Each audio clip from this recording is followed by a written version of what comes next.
For the first time, the Cavs are in the Eastern Conference Finals for the first time since 2018, and Donovan Mitchell will join us shortly.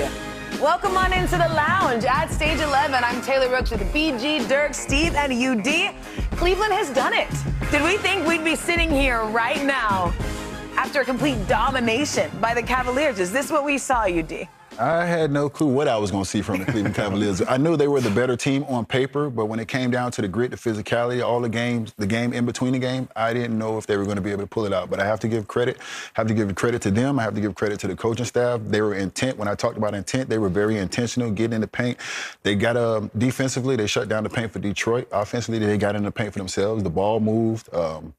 They did what they were supposed to do. This is how you come in, and this is how you take advantage, and this is how you win a Game 7 on the road and shut everybody up, including me. I have nothing to say. 31-point win, the largest in a Game 7 in Cavs franchise history. I mean, what did you see about how they came out hot and they stayed hot?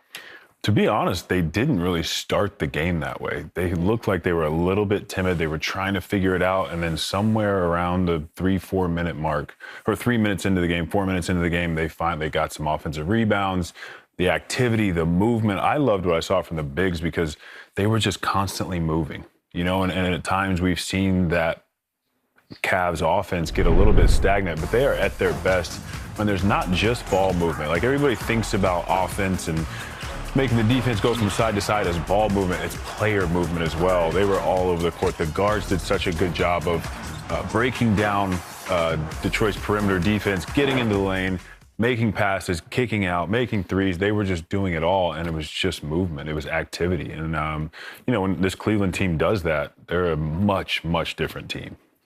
Yeah, I mean, I think Detroit's identity is physicality, right? And I wanted to see, you know, this Cavs team match that physicality by being strong and decisive with the ball to not turn it over. They only had 11 turnovers tonight, which I think was the best night of their series.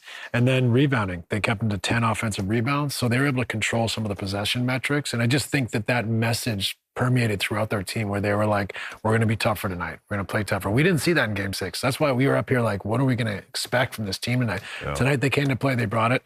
I think tactically, I think they brought it with their mentality and their mojo, and I think that's why they had a runaway win. Yeah, I thought the Cavs had a great game plan, get in the paint early and often, get the bigs involved, get some dunks.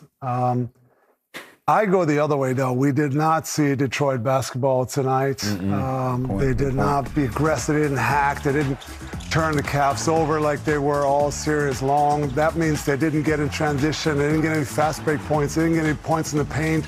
So everything was they had to take the ball out, walk it up. And as we know, all season long, their half-court offense at times is tough, but they have to walk it up. It's a lot of Cade, a lot of isoing, and he didn't really have the touch tonight. A lot of step backs, didn't really get in the paint. Nobody else really created room for himself and make threes. So it was a tough night for them, but it started with the Cavs getting in the lane, making the Detroit take the ball out all the time and walk the ball up, and that's what you saw tonight. They were struggling to score. We're going to hear from Donovan Mitchell shortly, but I think first we really got to give it up to Sam Merrill. Merrill. Big game for Sam Merrill. 23 points off the bench, making 5 of the Cavs' 10 threes. I mean, showed up huge. I mean, this is huge. And when you talk about a guy like Sam Merrill making shots, that's all predicated off the ball movement. They're not running no plays for Sam Merrill. They're not putting it in his hands, telling him to go to work. When Sam Merrill gets, how many threes? 10 threes? Well, 8 threes and 10 shots. That means the ball is moving. It is flying around. And that is a byproduct of just the great ball movement and getting in the paint. Getting in the paint. Detroit was so good with getting those interior passes and getting those hands on the interior passes. And I think, like you said, Dirk, that was not a Detroit defense that we're used to accustomed seeing. You were giving up paint points and giving up threes. So you gave them everything tonight. So what do you all feel was the effect of Max Strus starting and how maybe that energized Sam and Dean Wade? It's really hard to tell. Yeah. I mean, it's really hard to tell what, like maybe he pushed a button to get Sam Merrill and Dean Wade to play well off the bench. But, you know, the reality is I think they saw Strus was such a competitor throughout the series. He spaces the floor. He fights defensively. If I can get him more minutes, maybe we have a better chance to win a Game 7 on a one-off. So you start him to give him more opportunity to get those minutes. But really, you know, I'm not sure that was a meaningful pattern. I think, you know, those two guys played great off the bench and Strus was his normal self tonight, although he didn't shoot the ball great. Yeah, there was multiple games this series where it looked like Max Strus was the only guy really playing with any fire, and that could have won them some games. Yeah, that could have really just been it. And UD and I were talking about it before the game, but for a coach to make that move, hopefully he went to Dean Wade and said, "Hey, this isn't because you're not getting it done for us. I just got to find a spark. We got to do something in Game 7." And credit to Dean Wade for coming out and being contributing. He rebounded well, made his first 2 shots. That's not always easy to do, especially in the playoffs, like Game 14 of the playoffs, where you're like, "Oh, I just got pulled from the starting lineup." I know that happened in the first round, but just keeping your head on straight and coming in and producing and giving hustle. But to me, Merrill, we see the shots, right? That was fantastic, but he took a charge. He was flying after loose balls, getting on the floor. He was doing those extra things. He took a charge, all right. Yeah, that should have been like 2 charges, to be honest. That kid almost went through the floor. Ran over. But that's what Cleveland's going to need, and that's what they're going to need. When they go play the Knicks, they're going to have to just fight and scrap. They can't have these games where they just come out and look like they don't care that much. Yeah.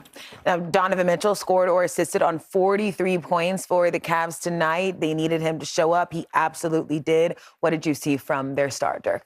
Yeah, he was incredible attacking early and often, and that's why I thought I was confused with Detroit's defense, because it felt like he got in the lane whatever he wanted. Here he got a matchup. They always hunt for the Duncan Robinson matchup, obviously, but he attacked here. He goes by Reed for a layup. Felt like Detroit's pick and roll coverage was not as tight as it always is, kind of keeping the ball in front, trapping in active hands in the pocket, get some steals, the pre-rotation, taking the pocket pass away. It was just too open for me, and give Spider credit. He was incredible all night long, and like Jared Allen said, he got in the paint. He got the bigs involved early. They had more dunks than I've seen Detroit defense give up. So constantly pressure on the paint, get in there, and then he got some shots to go too. So he was incredible, setting the tone and really getting in there and making stuff happen. All right, let's check in with Detroit and JB Bickerstaff at the podium. It's how disappointing was tonight's effort? It's not the effort, right? I'm not disappointed in these guys in the least bit.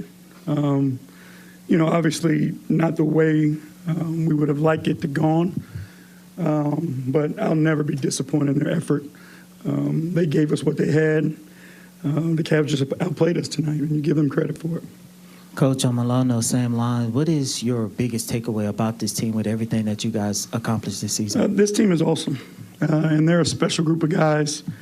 I couldn't be more appreciative. They allow us to coach them, work with them every single day, the spirit they carry, their willingness to grow, their willingness to sacrifice. And it's a special group. And, again, I can't be more thankful than to be a part of this and to be able to work with these guys. JB, defense has been the name of the game for you guys this season. What did you feel like was missing, and particularly, defending the post against Allen? It was more like, he got the ball in his spots off the glass and things like that. But we knew, they had X-Factor guys that had the ability to contribute, not just, not that he's an X-Factor, he's an all-star, but like, Sam Merrill early in the game, Jared Allen, on the boards and playing. So we knew it was going to be a tough series and a tough test for us. But just like we did last year, we'll learn from it. We'll put it in our pocket. We'll get better from it. And next year we'll grow and be a better team. JB, in the third quarter, the cameras had you talking to your team, and you said, "We've got to find our competitive spirit." You told your team that. Why wasn't that there tonight? Why do where do you think that? Well, I think we had gotten down, and when we got down, we started trying to figure out other ways to win the game instead of, who we've been. And I just wanted to make the point